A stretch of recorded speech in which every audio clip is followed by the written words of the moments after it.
My name is Pratyasha Prabhasini Das. I'm from Bhubaneswar, Odisha. I'm currently teaching the students of class 8 to 10. I have more than 4 years of experience in this field. So, I'll be teaching you chemistry of class 10 this time. We'll learn about chemistry, but before that, I'll introduce myself to you. So, basically, I have completed my graduation in 2021. उसके बाद से I have started teaching to students. And I have discovered this thing after some times that I love teaching. And through teaching, I can really connect to the students and to their everything, like to their problems, to their solutions, etc. Now, the topics, the huge topics, and class 10 is very, very, very important. So, I will be teaching you the chemistry of class 10. I have a detailed study plan for this. Now, मैं आपको थोड़ी अलग तरीके से पढ़ाने की कोशिश करूंगी, जैसे हम एग्जाम्पल्स की तरह, और थोड़ी डिटेल में चीजों को समझने की कोशिश करेंगे। ज्यादा डीप नहीं जाएंगे, पहले हम पूरा स्मूथली ट्राई करेंगे, पूरा स्मूथली इसको समझने की कोशिश करेंगे, उसके बाद हम धीरे धीरे धीरे धीरे इसका लेवल अप करेंगे। तो इसके बाद हमारा जो प्लान है, इस वजह से हमने क्या किया है, इस पूरी जो सब्जेक्ट्स है क्लास 10 की, जितने भी केमिस्ट्री के आपके चैप्टर्स हैं, उनको हमने डिवाइड किया है और कुछ आवर्स उसके लिए हमने डेडिकेट किया है। हम उसी आवर्स में इसको कंप्लीट करने की कोशिश करेंगे ना। So here's the detail study plan कि हम इसको कैसे 100 आवर्स में कंप्लीट करेंगे। तो जैसे कि आपको पता है कि आपकी यहाँ पे केमिस्ट्री में 10 क्लास 10 में 4 चैप्टर्स हैं, जैसे कि chemical reactions and equations, acid base salt, metals and non metals and carbon and its compound. अभी देखो कि केमिकल रिएक्शन एंड इक्वेशन से कुछ सॉफ्ट टॉपिक्स हैं, जैसे कि व्हाट इज केमिकल रिएक्शंस, इसमें कितने टाइप्स होते हैं, इसको हमने डिटेल्स में जब हम पढ़ेंगे, तो इसके लिए हमने क्या किया है, हर सॉफ्ट टॉपिक्स को कुछ आवर्स हमने डेडिकेट किया है। जब हम पूरा टॉपिक हम कवर कर लेंगे, जो पूरा हमारा जो चैप्टर है वो कवर हो जाएगा, फिर हम क्या करेंगे, इसमें जितनी सारे एमसीक्यूज हैं और जितने सारे प्रैक्टिकल्स वहां पे दिए हैं, उसके ऊपर हम केस बेस्ड स्टडीज करने की कोशिश करेंगे, कुछ केस बेस्ड स्टडीज क्वेश्चंस करने की कोशिश करेंगे। और जैसे कि वन शॉट एक रिविजन रखेंगे, वो डेडिकेटेडली 5 आवर्स का होगा, और उसमें हम ये ट्राई करेंगे कि जो एमसीक्यूज होता है 1 मार्क्स, 2 मार्क्स, 3 मार्क्स, ये सारे क्वेश्चंस को हम उसी में कवर करेंगे।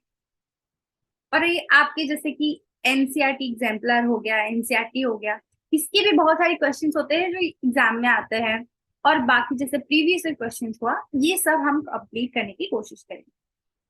और रही चीज जैसे कि कुछ टॉपिक्स बहुत बड़े होते हैं, जैसे कि कार्बन एंड इट्स कंपाउंड, इसमें हमें बहुत टाइम इन्वेस्ट करना पड़ेगा।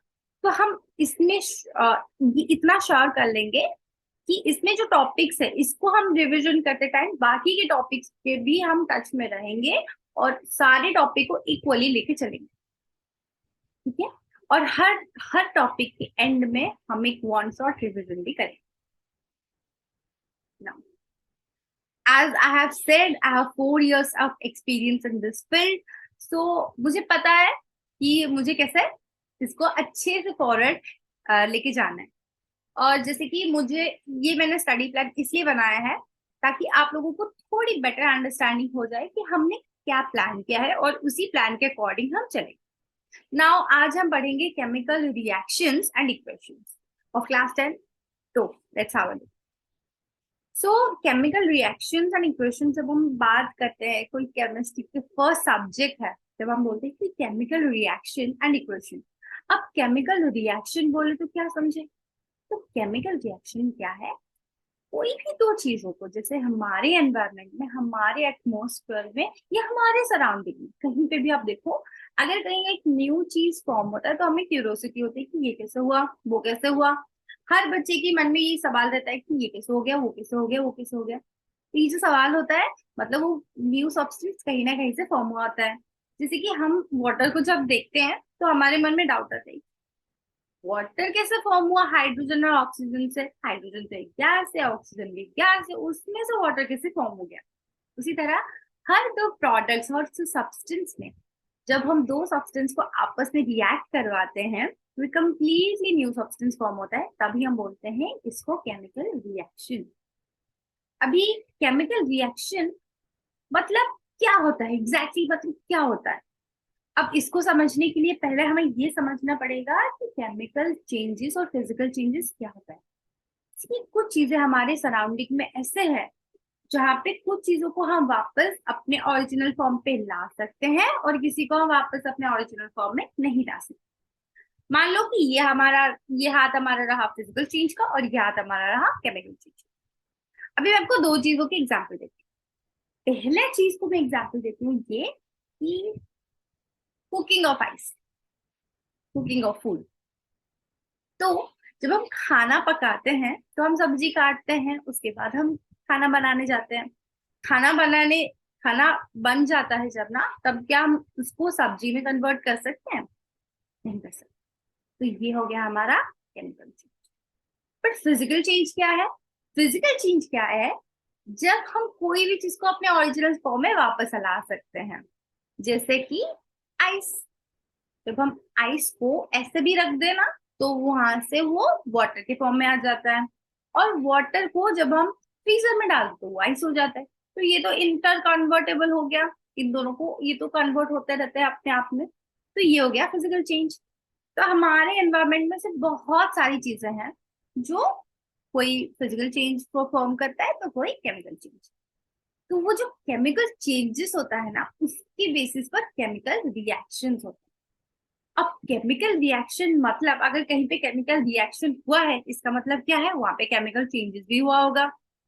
और केमिकल चेंज हुआ है इसका मतलब क्या है कि उसके जो अंदर जो एटॉम्स है, कुछ भी सब्सटेंस के अंदर जो एटॉम्स है वो अपने आप में रीअरेंज हो जाता है। वो रीअरेंज जब हो जाते हैं तो हमें पता चलता है कि अच्छा इसमें एक न्यू सब्सटेंस फॉर्म हुआ है।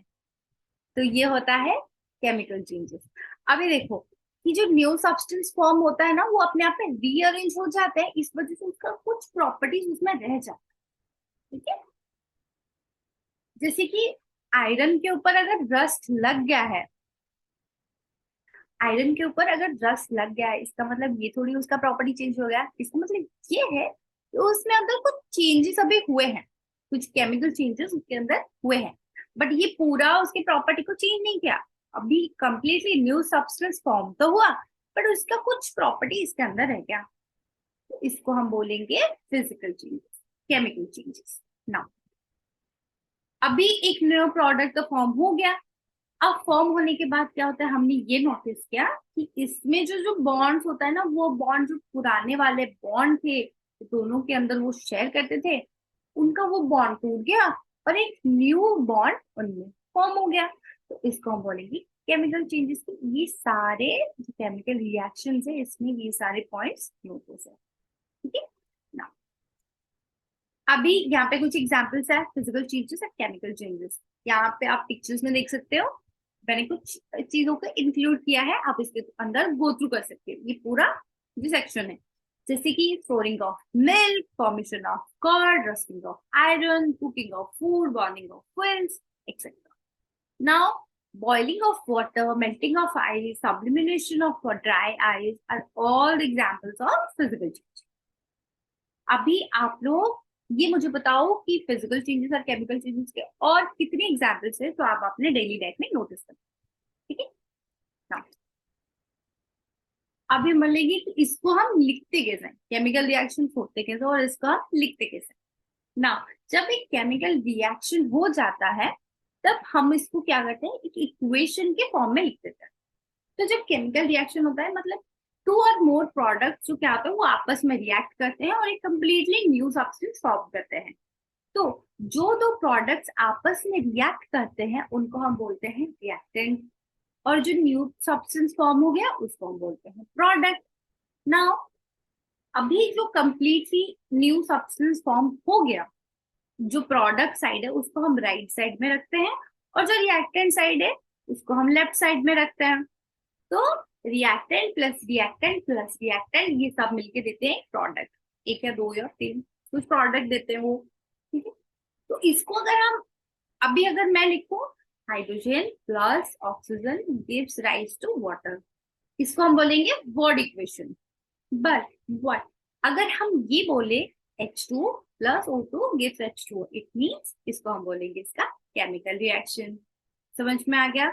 वर्ड इक्वेशन में लिख सकते हैं और केमिकल इक्वेशन में भी लिख सकते हैं। इस वजह से मैंने यहाँ पे लिखा है A plus B gives rise to A B. इसका मतलब क्या है? ए एंड बी यहाँ पे है रिएक्टेंट और ए बी भी यहाँ पे प्रोडक्ट। और रिएक्टेंट किस साइड में रहा? लेफ्ट हैंड साइड में, और प्रोडक्ट रहा हमारा राइट हैंड साइड में ना। अभी कुछ कैरेक्टरिस्टिक्स हैं केमिकल रिएक्शंस के, इसको हम डिटेल में बाद में पढ़ेंगे। अभी जो रिएक्ट मतलब केमिकल रिएक्शन होता है, कुछ चीजें होता है जिससे हम पता चलता है कि अभी कोई चीज अभी केमिकली रिएक्ट हुआ है। तो पहला होता है evolution of gas.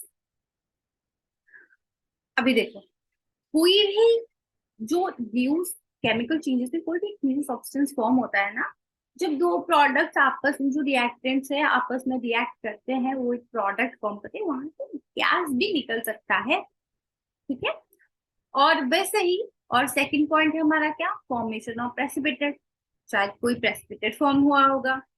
Change in colour, change in temperature, change in state, ये सब रहे उसके कैरेक्टरिस्टिक्स। हम इसको डिटेल में वन बाय वन पढ़ेंगे। पहले हम इसको थोड़ा थोड़ा जान लेते हैं कि ये सब होते क्या है। ठीक है ना? इवोल्यूशन ऑफ गैस को मैंने आपको बता दिया कि कोई न्यू एक गैस इवॉल्व हो गया। ना फॉर्मेशन ऑफ प्रेसिपिटेट क्या है? फॉर्मेशन ऑफ प्रेसिपिटेट में क्या होता है? मतलब एक फॉर्म फॉर्म मतलब क्या होता है? एक प्रेसिपिटेट जो होता है वो फॉर्म होता है। प्रेसिपिटेट क्या है? प्रेसिपिटेट ये एक सब्सटेंस है, ये एक ऐसा चीज है जो वाटर में सोल्यूबल नहीं है, जो किसी में घुलता मिलता नहीं है, वो एक सॉल्वेंट नहीं है। ठीक है? वो मिलेगा ही नहीं। ठीक है? वाटर में। इसको बोलते हैं हम फॉर्मेशन ऑफ प्रेसिपिटेट। जैसे कि हम अगर नमक को पानी में डाल देते हैं, वो घुल घुल जाता है उसके अंदर, जो भी प्रेसिपिटेट है वो उसमें नहीं घुलता है। ठीक ना? चेंज इन कलर, कोई भी चीज को अगर हम, कोई भी चीज में अगर सोचो, जैसे आयरन में रस्ट लग गया, तो उसका हमने बोला कि केमिकल चेंज हो गया। तो रस्ट को हमने देखा, पता चला है कि इसमें रस्ट लग गया है, तो इसका जो, कैसा पता चला कि इसका जो कलर है वो चेंज हो गया। तो इसको बोल देंगे हम क्या? Change in colour. इसके एग्जाम्पल में गए। Now next is change in temperature. कोई भी एक एग्जाम्पल ले लो, जैसे कि हमको ये पता है जो कैल्शियम ऑक्साइड होता है। ठीक है? कैल्शियम ऑक्साइड में जब हम वाटर को मिला देते हैं तो वहां पे हीट जनरेट होता है। और ऐसा भी ना, आप रेस्पिरेशन और ये सब चीजों को भी आप कंसीडर कर सकते हो, जिसमें जो टेम्परेचर होता है बॉडी का चेंज होता है। ठीक है? जैसे कि खाना खाने के बाद हमको थोड़ा सा गर्मी लगती है, राइट? रिएक्शंस के वजह से। ठीक है ना? चेंज इन स्टेट, कोई भी दो चीज अपनी, जैसे कि दो रिएक्टेंट है, वो अपने आप में रिएक्ट कर रहे हैं, अभी दोनों का अगर स्टेट गैसियस रहा। ठीक है ना? अगर दो गैसियस स्टेट, जैसे कि वाटर एंड हाइड्रोजन है, सॉरी, हाइड्रोजन एंड ऑक्सीजन है, ये रहा, ये दोनों रहे क्या? गैसियस स्टेट में। और जो प्रोडक्ट फॉर्म करे मतलब वाटर, वो रहा हमारा लिक्विड स्टेट में। तो यहाँ पे जो क्या है कि चेंज इन स्टेट हुआ, मतलब यहाँ पे केमिकल रिएक्शन में उसका जो स्टेट है वो चेंज हो गया। इस चीज को हम डायरेक्टली अच्छे से one by one go through करेंगे विथ एग्जांपल्स, जिससे, और यहाँ पे कुछ केस बेस्ड स्टडीज भी है आपके एनसीईआरटी में दिया हुआ है, उसको हम अच्छे से उसको कवर करेंगे और समझने की कोशिश करेंगे कि वो कैसा हुआ। ठीक है ना? पहले हम इवोल्यूशन वाला, गैस वाला आज हम खत्म कर लेते हैं ना।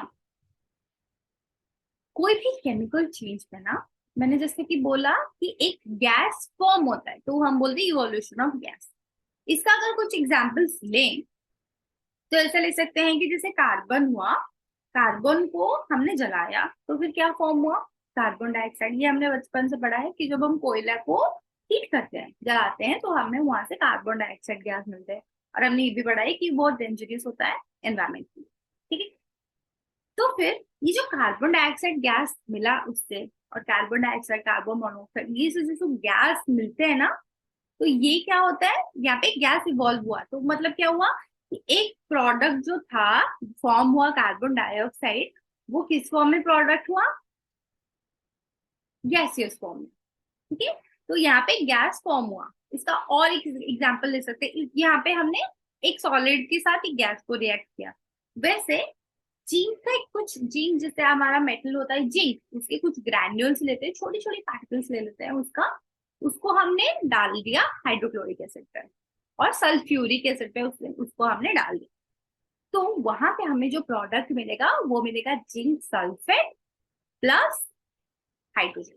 और ये जो हाइड्रोजन रहा आपका, ये जो हाइड्रोजन गैस आपका मिला, इसको हम बोलेंगे इवोल्यूशन ऑफ गैस। यहाँ पे एक गैस निकला, तो मतलब कोई प्रोडक्ट तो फॉर्म हुआ, न्यू प्रोडक्ट तो फॉर्म हुआ, उसके साथ एक गैस भी फॉर्म हो गया। ठीक है, इधर इधर यहाँ पे कोई भी गैस फॉर्म हो गया तो इसको हम बोलेंगे इवोल्यूशन ऑफ गैस। और इससे पता चलेगा कि इसमें यहाँ पे इस केमिकल रिएक्शन अभी हुआ है इवोल्यूशन ऑफ गैस की तरह। राइट, तो जैसे कि हमने पढ़ा और क्या क्या चीज है, अभी देखो इवोल्यूशन ऑफ गैस खत्म हो गया, इसके बाद हम पढ़ेंगे formation of precipitate, change in colour, change in temperature and change in steam. तो ये हम पढ़ेंगे नेक्स्ट क्लास। तो हम थोड़ा सा इसको रिवाइज कर लेते हैं, हमने क्या पढ़ा। पहले हमने ये पढ़ा कि केमिकल रिएक्शन और इक्वेशंस क्या होता है।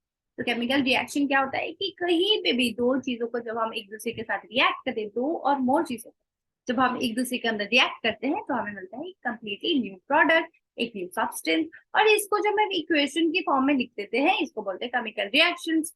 केमिकल रिएक्शंस आते कहाँ से है? केमिकल चेंजेस से आते हैं। हमारे एनवायरमेंट में दो तरह की चेंजेस रहता है, chemical change and physical change. Physical change क्या क्या है हमें पता है, और केमिकल चेंज क्या क्या है हमें पता है। ठीक है, जब आप केमिकली कुछ चीजों को चेंज करने लगते हैं, मतलब चेंज होते रहते हैं, इसको हमने क्या किया, इसको एक इक्वेशन की फॉर्म में हमें नोट डाउन कर दिया। तो इक्वेशन में क्या लिखते हैं, रिएक्टेंट और प्रोडक्ट रहते हैं। तो जो रिएक्टेंट रहते हैं वो रहते हैं लेफ्ट हैंड साइड में, और जो प्रोडक्ट रहता है वो रहता है राइट हैंड साइड पे।